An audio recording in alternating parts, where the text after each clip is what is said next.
Welcome to IELTS Academy 9. I'm Yusr. And as we studied how to express habits in the present, I'll leave you the link in the description box. In this video, we will learn how to express them in the past using different expressions. So if you feel confused, by the end of this video, you will be able to express habits in the past properly. So let's get started.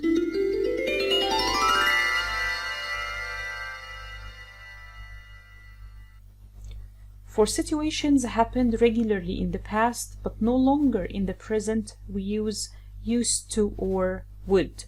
For example, when I was a child, I used to catch fish with my father, or I would catch fish with my father. This means it was a habit in the past, but I don't do this in the present.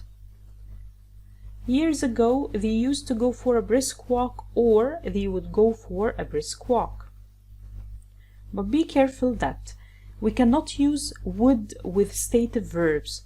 Stative verbs are verbs that describe senses or opinions or feelings, such as be, love, seem, appear, or understand.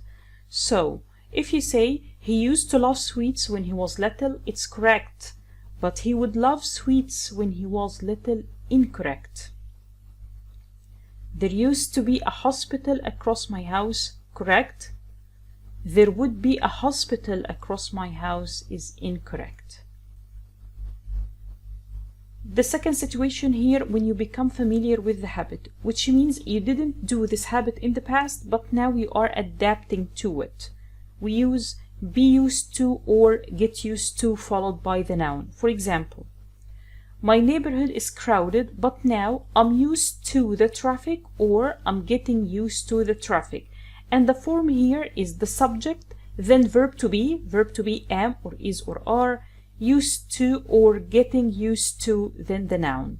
For example, we are used to the hot weather, or we are getting used to the hot weather. This means in the past it was hard to adapt to the hot weather, but now it's okay. We can also use be used to or get used to with a verb.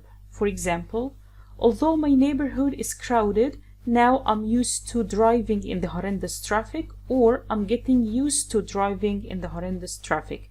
And the form is using the subject followed by verb to be am or is or are, used to or getting used to, and the gerund. Gerund means the verb and ing. For example, I'm used to working for longer hours, or I'm getting used to working for longer hours, which means in the past it was hard for me to work for longer hours, but now I'm adapting and it's okay.